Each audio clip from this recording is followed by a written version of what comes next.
Ben, seguimos, xa imos, atravesamos o Miño, temos agora conosco, para min un placer presentalo, o profesor Xosé Luis Pastoriza. O Xosé Luis Pastoriza, bueno, ten unha formación polifacética, é mesmo un home polifacético, pero vou resumir en que Xosé Luis Pastoriza é doutor en filosofía, cunha tese sobre un grande pensador galeguista, tamén católico, do século XX, que foi Xaime Isla Couto. Está, por iso, tamén vencellado a Fundación Isla Couto, e a maiores diso, ele é agora mesmo profesor na Facultade de Filosofía, membro do noso grupo de pesquisa Hispona na Facultade, no Departamento de Historia Contemporánea, porque ele é un home que nada entre varias augas, pois tamén nas augas da filosofía e da historia contemporánea, autor de varios traballos sobre Xaime Isla Couto, sobre o galeguismo de posguerra.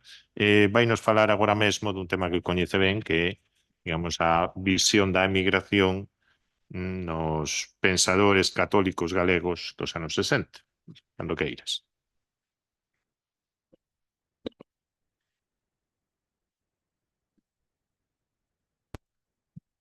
Moitas gracias, José Manuel. Tamén quero estender este agradecemento a José Ramón e a Luís, non, por convidarme a participar nestas jornadas. Obrigadiño. Sí, bueno, polifacético. Hai un mes estábamos falando de biografías fascistas, non? Dun irmán marista, porque aí temos as conexións tamén con José Ramón, dun irmán marista A tua facilidade para moito. bueno, a culpa é un irmán marista curioso que ven sendo tío do meu sogro, e entón un día nos empezaban a caer fotos de nazis na casa dos avós da miña muller, e entón aí dixen, pois este tipo era interesante. E entón, bueno, coa colaboración de José Ramón, que tiña os informes. Históricamente interesante. Históricamente interesante, ¿no? Históricamente interesante. Históricamente interesante. E entón, bueno, temos conexión, como dicimos, conexión champañá, ¿no? Do santo Marciano de Champañá, que é o fundador dos Irmáns Maristas. Bueno, pois a cuestión é que vou intervir cun relatorio sobre o relato da emigración europea nos católicos galegos dos anos 60. Y voy a cambiar de idioma por una cuestión, porque realmente la mayoría de la producción intelectual de Xaime Isla Couto, en que me voy a centrar, realmente no sería tanto el relato de la migración europea en los católicos gallegos, sino el relato de la migración gallega en un católico gallego y galleguista, ¿no? Que sería Xaime Isla Couto en los años 60. Como que casi toda su producción en estos momentos estaba en castellano, yo preparé el relatorio en castellano, y entonces pues cambio de idioma y me siento extraño, ¿no? Porque es una cosa así, estoy galleguizado hasta en los pensamientos internos. Entonces, simplemente cuando se me invitó a estas jornadas fue como una activación de memorias familiares, ¿no? De los datos familiares. En 1962, el joven de 15 años, Félix, emigraba a Alemania. Su padre Pepe había abierto camino 2 años antes en la Marina Mercante Alemana, cubriendo una ruta que unía Alemania con Noruega. Los mismos 2 años que tardó en regresar a su domicilio en la aldea do Castellón, parroquia de San Salvador de Coiro, en Cangas de Morrazo, a donde llegaban sus cartas postales y remesas en marcos de la República Federal Alemana. Cartas, postales y remesas que tranquilizaban a su mujer, Erundina, que siempre tenía el temor que igual se lo tragase la tierra, en este caso el mar, como le había pasado a su padre Eugenio, que había emigrado a principios de los años 30 a Buenos Aires, el paraíso para una persona jugadora y mujeriega, y que nunca regresó a Galicia, excepto el dinero suficiente para liberar los foros, redimir foros que aún tenía la familia, y cuando falleció en Buenos Aires llegó una cajita. Yo siempre me he preguntado qué había en la cajita. Llegó una cajita y una carta diciendo que era un buen trabajador, que tenía un cuartito y estas cosas, y no sé si venía también un ojo de cristal y una dentadura postiza como muestra de los progresos que había alcanzado en Buenos Aires. El caso es que este joven de 15 años, Félix, el adolescente gastarbaita, ahora estoy con la duda si emigró ilegalmente, ¿no? Con 15 años, porque era menor de edad, dejaba atrás los horizontes de la vía de Vigo y la pesca artesanal de la sardina para atravesar Europa, con parada en París y destino en Hamburgo. Una emigración económica recompensada con el premio de engancharse a Johnny Cash y escuchar en el Star Club a unos aún poco conocidos The Beatles. y dar la vuelta al mundo prácticamente en la marina mercante alemana. Porque yo aún era muy pequeño cuando escuchaba hablar a mis abuelos y a mi padre, el joven Castelbaiter, Félix es mi padre, de los capellanes del Apostolado del Mar, Estela Maris, que ayer nos habló Luis Domínguez y también José Ramón, y que imagino encontraría en los muelles de Hamburgo y en la Estela Maris Siemensheim, en la Reimarustras. ¿No? Esto lo pronuncia bien, le voy a pedir ayuda. Seemannsheim, Reimarusstraße. Reimarustras. Por cierto, mi padre acabó hablando un alemán tan perfecto que lo confundían, porque además era rubio, de ojos azules, y luego fue para Namibia y lo confundían con... Sabes que los alemanes son muy amables. Sí, sí, no, pero lo hacía bien, lo hacía bien. Por lo tanto, la invitación a participar en estas jornadas ha sido como una reactivación de mis recuerdos y memorias familiares, incluida la historia de mi abuelo materno, que ayer nos recuperó Luis, que pasó muchas mareas en los bacaladeros de Terranova, donde penó muchísimas mareas en unas condiciones miserables de trabajo y con los camarotes cayendo en el agua. Llevaban 60 hombres a bordo porque 20 tenían que estar picando hielo para que el barco no fuese a fondo, o sea, eran unas condiciones miserables de trabajo. Y también el relato en la casa del secuestro de la libreta de mar por parte de los armadores, lo cual obligaba a, bueno, en fin, a situaciones de auténtica humillación para lograr que te permitiese que te diesen la libreta y poder saltar del barco. Saltar del barco es la expresión que tenemos en la costa para decir que cuando tomaste un trabajo, saltas del barco. ¿No? También decimos hacer majas, las majas son la tripa del pescado. Hacer majas es ganar mucho dinero. Bueno, en la cuestión, mi padre no hizo muchas majas en Alemania, y mi abuelo tampoco en Terranova. Al fin acabó emigrando también al País Vasco. Por lo tanto, estas historias de emigración me atraviesan porque forman parte de mis datos familiares, incluidas las cartas, pasa que yo nunca las leí porque eso se destruyó, han fallecido ya mi padre y mis abuelos, las cartas que mi abuela le enviaba a mi padre de Alemania dándole cuenta de las novedades de la parroquia. Fulano murió, la otra nació, la vaca o el cerdo de no sé quién falleció, en fin, dándole cuenta para que estuviese actualizado en cuanto a las novedades de la parroquia y al regreso de Alemania se pudiese integrar perfectamente en la comunidad parroquial. Pero el cambio que hablo, además de relato en este caso, se trata de Xaime Isla Couto, ¿no? Vive un momento en que el galleguismo político tiene que vivir también un cambio de relato, porque lo que voy a analizar es cómo se construye el análisis de la migración entre el catolicismo progresista o conciliar en los años 60, pero en un arco temporal que se inicia en 1952 y finaliza en 1977. En 1952, porque es cuando Xaime Isla publica un artículo pionero en el análisis de la situación económica de Galicia, y en 1977, porque presenta en un Congreso de la Democracia Cristiana Española a nivel europeo, Encuentros con Europa, un relatorio que se titulaba Los trabajadores españoles a Europa. Por lo tanto, ahí es cuando realiza realmente su análisis de este fenómeno que se inaugura a mediados de los años 50, que es la emigración masiva desde Galicia y de otras regiones españolas a Europa. Por lo tanto, estamos entre un Xaime Isla Couto que no emigra y que se va a desempeñar como abogado, como profesor de universidad, como catedrático de Economía y Derecho de la Empresa en la Escuela de Peritos Industriales de Vigo, y al mismo tiempo también como asesor jurídico de la Caja de Ahorros Municipal de Vigo. Por lo tanto, y asesor jurídico de Celtia, de la empresa Celtia, de Cementos del Noroeste y de los gremios madereros y conserveros. Por lo tanto, tenía un conocimiento muy práctico, directo y pragmático de la economía gallega. Porque en esta época, en los años 50, es cuando se produce esta transformación en los flujos emigratorios gallegos, donde ya no van a ser los grandes destinos Argentina, Brasil, Cuba, Uruguay. Se va a mantener un destino americano, Venezuela, que se va a convertir en un destino preferente de la migración gallega, y que se abrían nuevos horizontes, Francia, Suiza, Alemania, Inglaterra, pero que también asumía también unos flujos emigratorios masivos a las regiones a las comunidades básicas, regiones. Aquí regiones tiene su interés desde el punto de vista de regionalismo económico, como Euskadi y Cataluña. Unos flujos emigratorios que provocaron, como señalaba el economista Antonio Taboada, secretario general de la Cámara de Comercio de Coruña en noviembre de 1969, que Galicia proporcionase a España en aquel momento un 40% de las remesas, el 50% de las construcciones navales, el 40% de las conservas, el 34% de la pesca y el marisco, el 29% de las carnes del vacuno, el 19% de la madera y el 15% de la energía eléctrica. unos datos que corroboran numéricamente el habitual comentario sarcástico de mi padre emigrante, que el franquismo creó la mayor y más próspera industria del país, la fábrica de pasaportes. El galleguismo político, desde sus orígenes, abordó el análisis y la denuncia de la emigración y de los problemas de desarrollo de Galicia en un momento que había alcanzado cifras dramáticas. Estamos calculando, pues, y aquí José Manuel me puede corregir, que en estos momentos pues, estaban emigrados pues, como 1.250.000 gallegos, más o menos, en los flujos por donde andaremos. ¿Vale? En un arco temporal muy alto. Sí. Bueno, sí, pero en total. Pero sí. tienes que contar los retornos. Los retornos, por eso.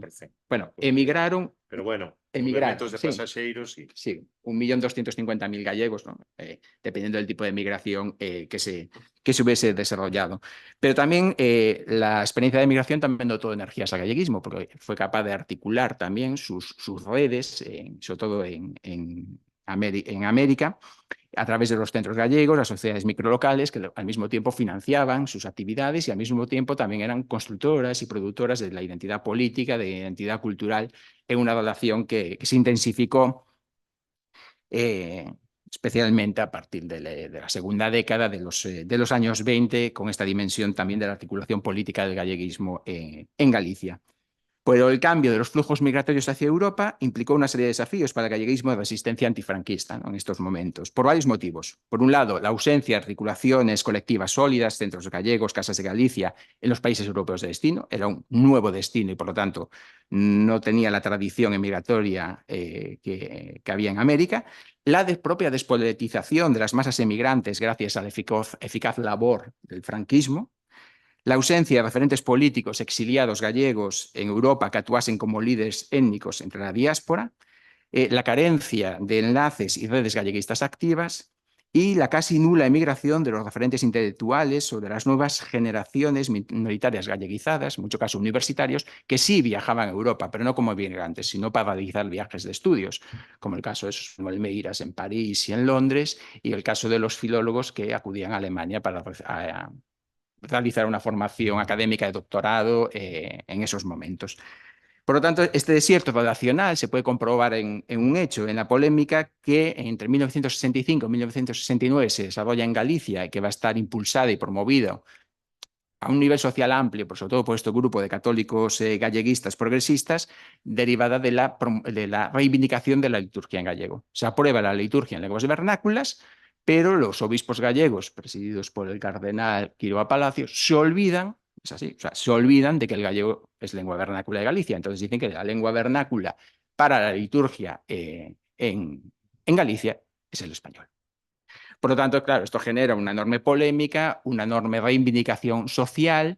Esta decisión la adoptan en 1964, después de haber vivido en 1963 como un año milagroso, ¿no? De la cultura gallega, el primer Día de las Letras Gallegas, la fundación de la biblioteca de la Fundación Penzol, la publicación de Grial, Revista Galega de Cultura, etcétera, etcétera. De repente, pues, las expectativas que tenían de que también la Iglesia colaborase a la galleguización de la sociedad gallega a través de la liturgia gallego se ve frustrada por este olvido.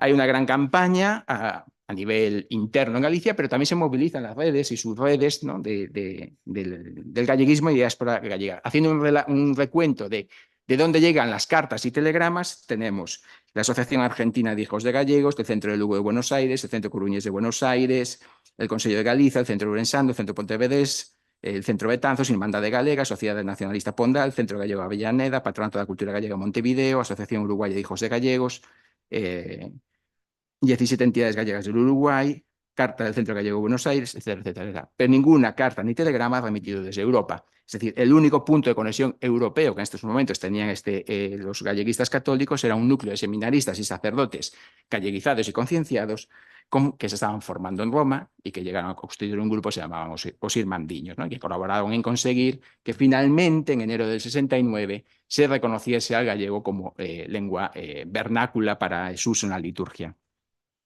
Y ya centrándonos en Xaime Islo Couto, lo podríamos definir como un galleguista profeta del Concilio Vaticano II. Esto es una atribución que le realiza el obispo de Mondoñedo Ferrol, Monseñor Araujo Iglesias, que en un momento dado hablaba de Xaime Isla y el equipo de profetas del Vaticano II, ¿no? Que serán los que estarán alrededor de la creación de la editorial católica SEPT, Sociedad de Estudios, Publicaciones y Trabajos, y que al mismo tiempo constituyen el núcleo que intenta articular un partido político demócrata cristiana, la Unión Cristiano-Demócrata de Galicia, que luego dará lugar en la transición democrática al Partido Popular Galego, integrado en el equipo demócrata cristiano del Estado español. Explica que no tiene nada que ver El Partido Popular Galego. ese Partido Popular Galego primero, no tiene nada a ver con el Partido Popular de hoxe. Sí, generó coincidencia enorme, nada máis. un problema de marca. O Partido Popular, que era a marca sí. a maioría dos partidos democristianos. Sí, cuando crean el partido, venían las primeras elecciones al Parlamento Europeo, ya se anticipaba que se iban a llamar Partido Popular Europeo. Entonces, Jaime Isla toma la decisión de que le pueden llamar al Partido Popular Gallego. Lo que pasa es que nunca anularon la marca y cuando el Alianza Popular se transforma en el Partido Popular y quieren registrar la marca Partido Popular Gallego, pues el Partido Popular de Galicia. Por eso es Partido Popular de Galicia, pues se encuentra que la marca sigue estando activa. Igual que PSDG, PSDG. PSDG. Claro. Bueno, sí. Sí, el DEGA es porque, claro, ya había otros anteriormente, ¿no? Que eran fuerzas gallegas, fuerzas de obediencia gallega y por lo tanto ya tenían, nunca dieron de baja el partido en el registro de partidos políticos y por lo tanto no podían llamarse igual. Entonces este Partido Popular Galego es una articulación demócrata cristiana de centro que incluso quería ocupar un espacio electoral que tradicionalmente ocupar un lugar del partido galleguista desde la Segunda República. Pues bueno, eso tendré que sacar lo que tengo en el archivo personal de Jaime Isla Couto para fundamentar esta cuestión. Jaime Isla nació el 23 de octubre de 1915 en Santiago de Compostela, aquí cerquita, aquí en la plaza de San Miguel dos Agros, en el cuartel de la Guardia Civil, porque su padre era guardia civil, su padre era un labrador sin tierras de la parroquia de Arnois, del concello de Estrada, a orillas de Lulla, ya en el interior de Galicia, también cerca de Santiago, y era una familia numerosa y de devoción religiosa. En 1923 la familia se trasladó a vivir a Vigo, el padre ya pasó a la reserva en la Guardia Civil, empezó a desempeñarse como visitador médico y escolarizó a Jaime, que no llega el láser. Bueno, en la foto de grupo, que son todos los hombres, todos los hermanos varones de la familia, es el que está de pie a nuestra derecha con gafas y los brazos cruzados. Pues se emigraron a Vigo y fue escolarizado en el Colegio de Salesianos de Ronda y esto le marcó, ¿no? Es decir, solo estuvo 2 años, pero dice que el carisma salesiano le marcó porque le dejó la vocación docente y un fuerte y abierto sentido de lo social. De hecho, estuvo vinculado a la Asociación de Antiguos Alumnos Salesianos hasta principios de los años 70, ocupando cargos a nivel local, gallego y estatal, ¿no? Tuvo un periodo de religiosidad en la juventud, estaba integrado en un grupo Ni Dios ni Amo en el instituto, admiraba la Revolución Soviética, fue uno de los fundadores de Amigos de la URSS en Vigo, cotizante de Socorro Rojo, pero cuando empieza a estudiar magisterio en Pontevedra se va a unir al grupo galleguista católico Labor Gallega, que promueve la publicación de Logos, Boletín Católico Mensual, que estaba escrito en gallego por un grupo de gallegos, de galleguistas católicos alrededor de la ciudad de Pontevedra. En la guerra civil, después de escondido, intentar huir a Portugal con su hermano Ramiro, pues es movilizado y pasa a combatir en el ejército insurgente en el Frente de Aragón, pero en este caso ya como un convencido cruzado católico que con la espada defiende la cruz y va a escribir, va a estar vinculado a la Juventud de Acción Católica de Pontevedra y a su boletín Spes, donde publica un artículo titulado Cruz y Espada, ¿no? Al finalizar la guerra fue secretario de los Hombres de Acción Católica de Vigo, entra en contacto con los principales industriales de la ciudad, es decir, viendo la articulación de los Hombres de Acción Católica de Vigo, uno ve todo el tejido industrial y empresarial de la ciudad, y va a ser secretario de un secretariado benéfico social, donde va a ocultar el archivo clandestino del partido galleguista clandestino del cual había sido nombrado secretario técnico. O sea, le duró la confusión el periodo de la guerra civil y un pequeño periodo de la posguerra. Incluso ya en la primavera del 36 hay una carta que envía a una asociación anticomunista alemana, Adolf Erth, diciendo que, claro, la civilización cristiana está amenazada y por lo tanto era necesario articular la resistencia, mientras milita en las mocedades galeguistas y en el propio partido galeguista. Por lo tanto, ahí en este momento ya se va centralizando en el ámbito galleguista, pero no va a perder su vinculación con el catolicismo, en este caso con los hombres de acción católica. Va a promover la traducción y la promoción de la liturgia en gallego. Progresivamente se va a ir acercando más a las posiciones de la OAC y va a denunciar a las tentaciones de integrarse en la Asociación Católica de Propagandísticas, ya que va a criticar el ideario político, ¿no?, y el apoyo que está realizando al franquismo. Y en este momento, por cierto, de los hermanos, esto es un ejemplo, una familia de ejemplo de movilidad y ascensor social. Porque claro, de un padre y de una madre pobres, casi sin tierras, el padre era analfabeto, la madre le enseña a leer y a escribir para que pueda entrar en la Guardia Civil, entra en la Guardia Civil con la ayuda de los caseros del Pazo de Oca, que está vinculado a la casa de Medinaceli. Pues de esos 5 hermanos, el que peor lo hizo, que fue Manolo, dejó un testamento de 136 millones de pesetas, porque era el apoderado de Almacenes El Pilar. Otro hermano, Fidel, es secretario de Celtia, es un hombre de confianza de los hermanos Fernández López, que están vinculados a Celtia, Pescanova, y su hermano Celso pues tenía una empresa de representaciones y viajaba hasta Alemania a las ferias con un coche con chofer. Entonces, bueno, y Ramiro quizás ahí fue también el que menos fortuna hizo, aunque no sé cuánto le quedó de unos terrenos que tenía en Venezuela, con los que estuvo especulando con la ayuda de Silvio Santiago.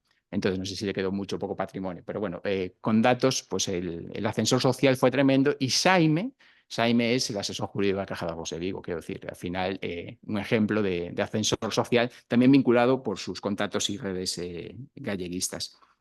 En esta época él se empieza su preocupación por la economía. En los años 40 consigue la cátedra de Economía y Derecho de la Empresa. Va a empezar su trabajo investigador en el ámbito de la economía, va a ser un gran promotor de vocaciones económicas en la Escuela de Peritos. Muchos de los economistas gallegos van a tener una formación previa como ingenieros técnicos industriales. Va también a asumir, pues, por ejemplo, en el caso gallego, pues Camilo Nogueira, o incluso va a asumir el discipulado de en este caso, licenciado en Derecho, como era José Manuel Beiras, ¿no?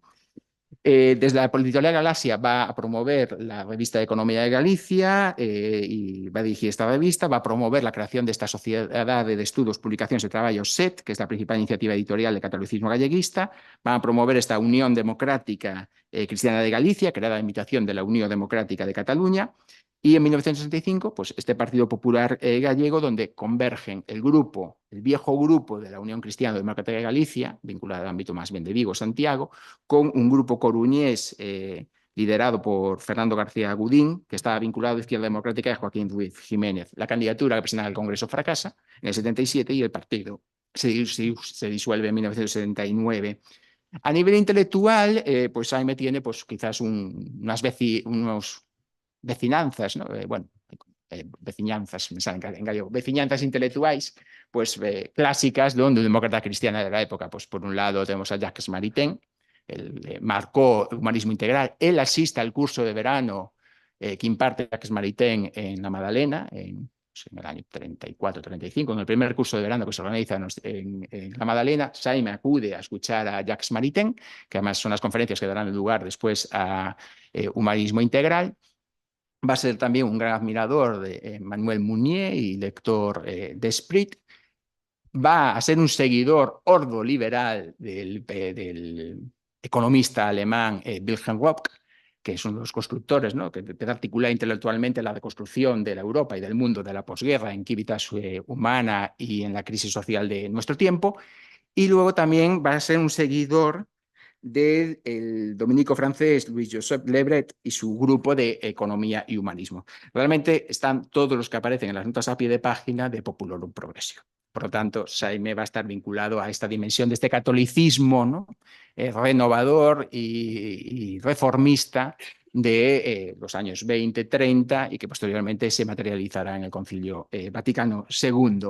Y además, para Jaime, la inmigración no era un fenómeno familiar ajeno. Su hermano Ramiro, su hermano el mayor, emigra a Buenos Aires para ayudar a la familia y desde Buenos Aires, a partir del año 1927, le va a enviar cartas que van a socializar a Jaime como galleguista, como un joven galleguista o como un pequeño nacionalista, ¿no?, como se definía a sí mismo.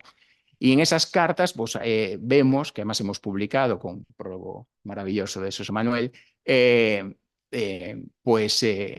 ve cómo se va construyendo la socialización galleguista de su hermano. Le envía libros, revistas desde Argentina y dinero para poder pagar las pasantías, un traje para poder ir al instituto, etcétera, etcétera, etcétera. Por lo tanto, la emigración no va a ser un fenómeno desconocido. Ramiro regresa en 1931 a Galicia. En diciembre del 36 es detenido en Berín, pasa unos meses en la cárcel en Berín.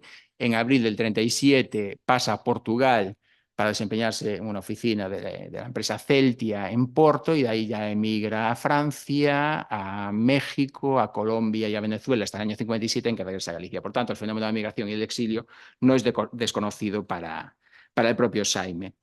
Por lo tanto, esto era por una cuestión de contextualizar, ¿no? Pues el marco intelectual de Simon, incluso sus propias raíces familiares y su vinculación con el fenómeno de la migración, no solo a nivel intelectual, sino también a nivel vital.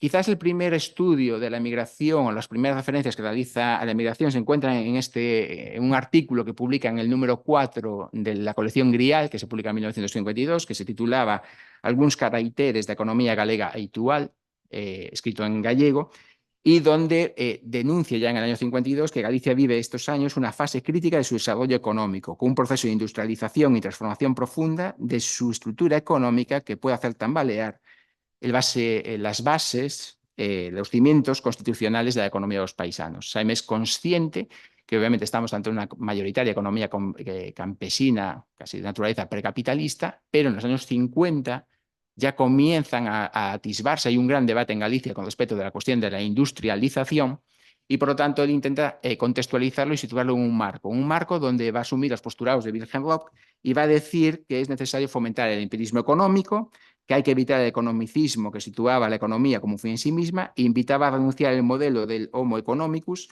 que reducía al ser humano real al afán de lucro y al individualismo. Eso es inspirado por una ética cristiana en su análisis de la economía. Y en línea con las propuestas de la economía humanista y del atraso de Louis-Joseph Le Bret, decía que lo que debíamos hacer era poner en suspenso, es una cosa fenomenológica, poner en suspenso la teoría económica, bajarnos al carácter empírico, analizar cuáles son las realidades y las dinámicas económicas de Galicia para entrañármonos na realidade galega, na experiencia vital máis achegada e conseguir un coñecemento máis fondo da vida económica. Posteriormente, el economista del desarrollo sueco Myrdal le va a recomendar esto mismo a toda una serie de economistas de los países, puede utilizar la palabra subdesarrollados, reunidos en el Cairo, y les dice lo mismo. Dice, pongamos en suspenso la teoría económica, los modelos abstractos económicos, y centrémonos en analizar empíricamente nuestra realidad económica para saber cuáles son los fenómenos, las dinámicas, y de este modo poder diseñar propuestas de desarrollo integral.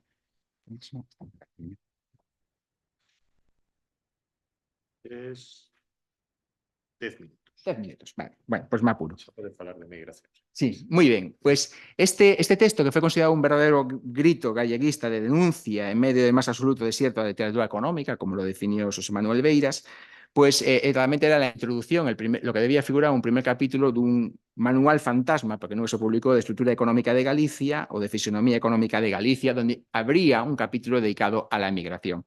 Nunca publicó. Jaime hacía diseños, pero bastante, luego no los materializaba, era un hombre muy creativo, pero no tenía tampoco tiempo por los múltiples trabajos a los cuales se desempeñaba.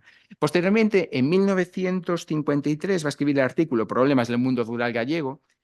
Aún no he logrado verificar si lo publicó en la revista Vida Rural del Secretariado del Apostolado Rural de los Hombres de Acción Católica. Tengo que verificarlo, tenemos el borrador, pero dice que va a escribir varios artículos y solo tenemos el primero. También otra dinámica muy habitual de Jaime. En este escrito atribuye a la injusta desigualdad social y de rentas como una de las causas de la masiva emigración gallega. Y al mismo tiempo el sentimiento y experiencia vital de esta explotación y de su impotencia para luchar contra ella, la hostilidad del ámbito urbano hacia el mundo campesino y marinero, por ausencia de conciencia regional, la insensibilidad, inadaptación y carácter depredatorio de la administración hacia sus problemáticas particulares y los procesos de inferiorización social hacia el idioma gallego habían generado mecanismos defensivos en los paisanos, entre los que se incluye como la huida o evasión del terruño por ser poco propicio para una vida digna.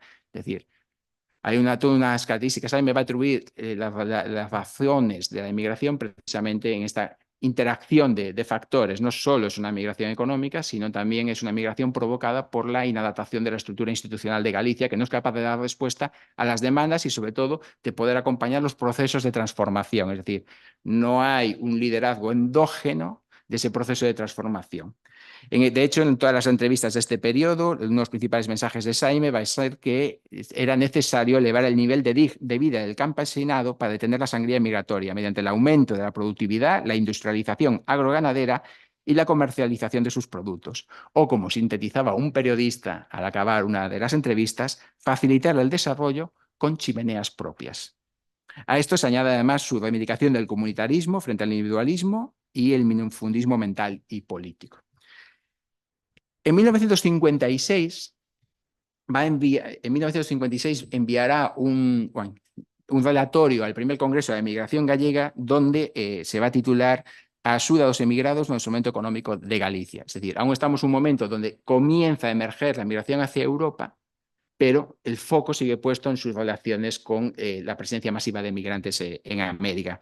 Entonces va a diferenciar y caracterizar, por un lado, una migración anduriña, estacional, que busca complementar rentas, pues la migración a construir un salto de agua, la migración para labores agrícolas, las migraciones puntuales para incrementar rentas. Luego la inmigración temporal, con el fin de mejorar la fortuna, ahorrar un capital, y que es derivado, pues él habla aquí de un destrozo de la clase media en España con una proletarización por abajo y un incremento de los nuevos ricos, es decir, la política económica de autarquía estaba generando efectos muy negativos a nivel económico y por lo tanto se emigra para conseguir nuevas oportunidades. Ya no solamente emigran las clases campesinas, sino también esta nueva clase media depauperizada de las villas y de las ciudades. Y por lo tanto, además, también se buscan oportunidades porque a nivel institucional existían numerosas trabas que impedían las iniciativas emprendedoras o limitaban incluso el propio ascensor social, caso que no es el de Saime y su familia, que realmente hay un ascensor social fascinante, ¿no? Incluso en los años 70 son acusados de burgueses, o sea, él es un burgués y su hermano Fidel es un millonario burgués, ¿no? De la burguesía gallega. Por lo tanto, también habría una tercera emigración, que es la definitiva, sin posibilidad de esa voluntad de regreso. Básicamente, lo que le va a demandar Saime en este escrito a la emigración americana es que envíen dinero para financiar la investigación económica sobre Galicia, es decir, es necesario hacer un estudio de la realidad económica de Galicia para poder orientar los planes de desarrollo que se puedan desarrollar a nivel regional. También apoyar desde América la creación de empresas, la producción, distribución y consumo de bienes, servicios, el ahorro y la inversión. Les pide que las cajas de ahorro puedan establecer delegaciones para canalizar el ahorro que está siendo depredado por los bancos a nivel nacional, pues tipo el Banco Santander o el Banco de Bilbao.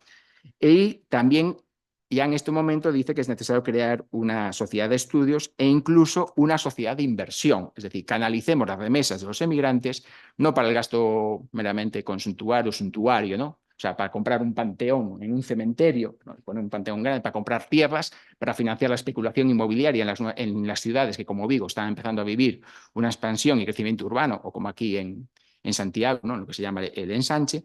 Por lo tanto, lo que va a decir es que canalicemos con inteligencia, de una forma, le gustaba mucho la palabra cabal y acaída, ¿no? Cabal y adecuada, estas remesas. Y en 1958, precisamente para hacer frente a estos retos y desafíos de la transformación económica que estaba viviendo Galicia, van a crear desde Galaxia, Editorial Galaxia, es la principal iniciativa de resistencia político-cultural galleguismo que se crea se hace una asamblea constitutiva en julio de 1950 y luego en noviembre se escritura.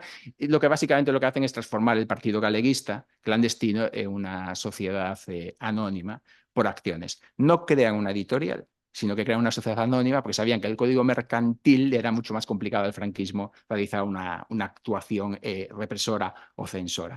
Y de repente los militantes del Partido Galeguista se convierten en accionistas. Y las estructuras de dirección de la empresa van a reproducir las estructuras de dirección del partido. Bueno, la idea la tuvo Saime, la llevó a cabo Paco del Riego a nivel operativo y luego el diseño de la estrategia fue motivada por Ramón Piñeiro, que fue el primer presidente de la Consejo de Cultura Galega.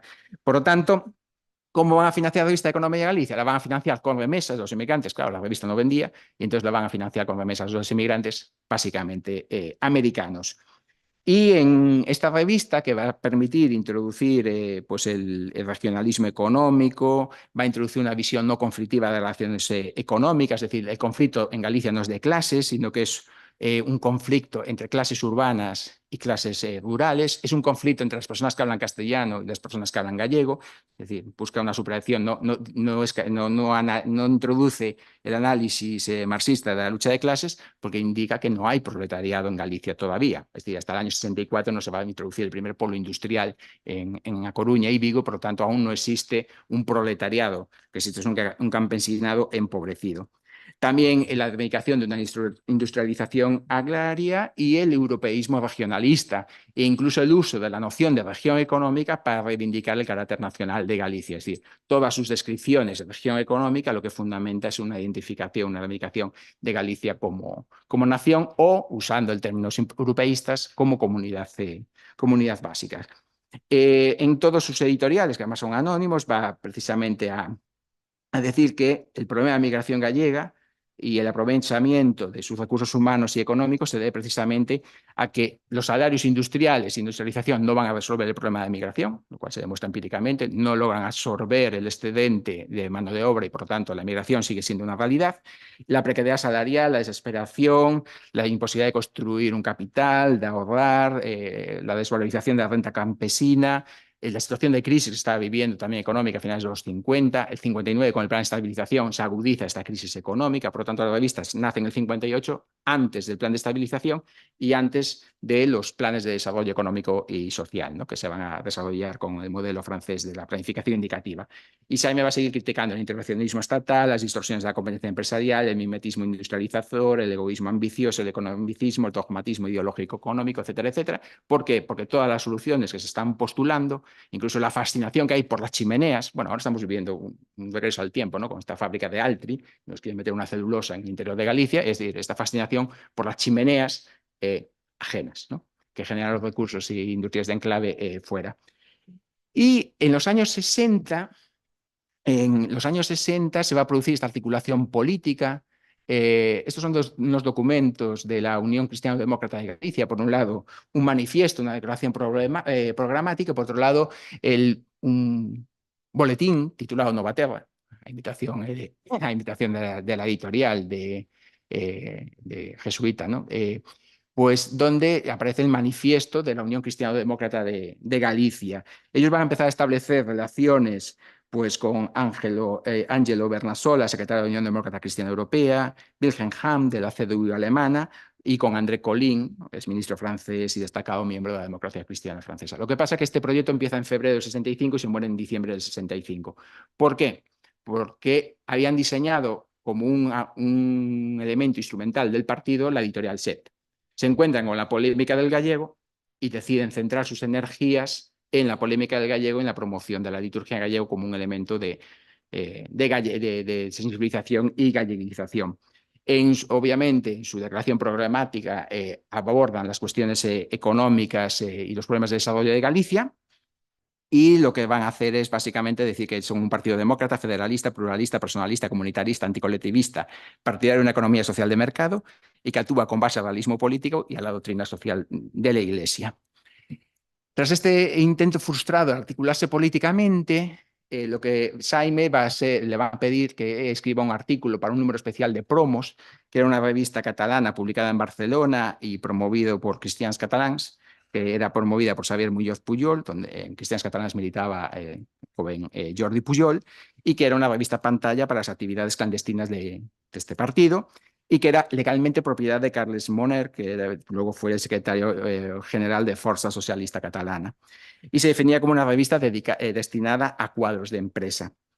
El carácter crítico de los artículos de esta revista motivó que en marzo del 67, que el número del 45 del mes de julio del 66 fuera secuestrado. En marzo del 67 le quitan el permiso de publicación y el número especial en el que Saime iba a publicar su artículo nunca se llegó a publicar porque fue secuestrado por la censura previa, ¿no?, del número.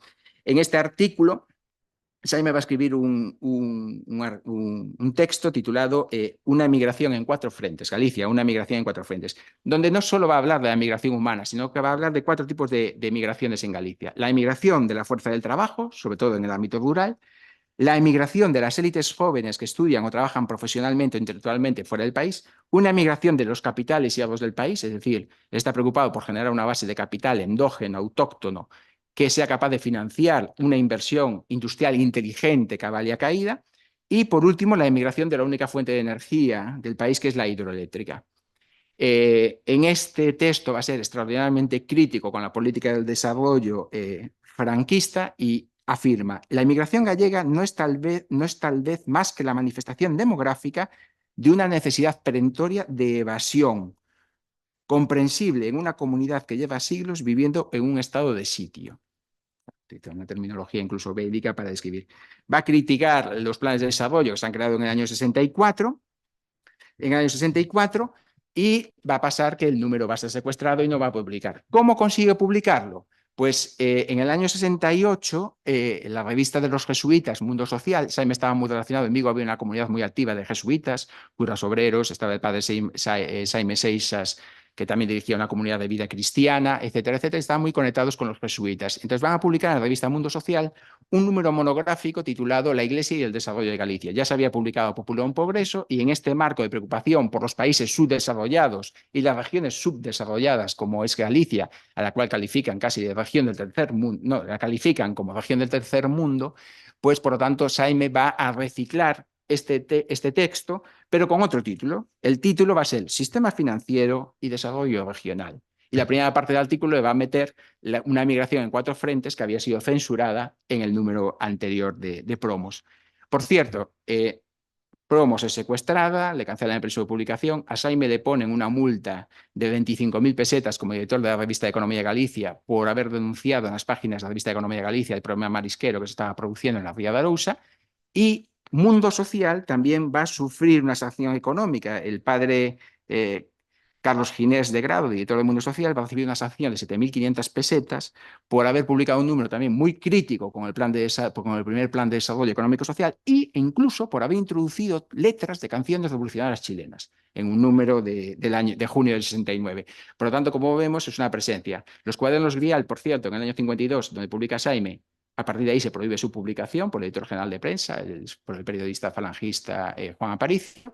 La revista Promos sufre la presión de la censura, la revista Mundo Social sufre el castigo económico y posteriormente también se deja de publicar, y la revista de Economía de Galicia, prácticamente en el último año de su historia, recibe una sanción de 25.000 pesetas. A Jaime lo detienen el 25 de julio de 1969 a la salida de la misa de Rosalía, por haber supuestamente proferido gritos de libertades para Galicia. Era una misa donde se homenajeaba a Rosalía y era la misa de los ateos, porque todos los grupos galleguistas se manifestaban allí. Y ya para finalizar,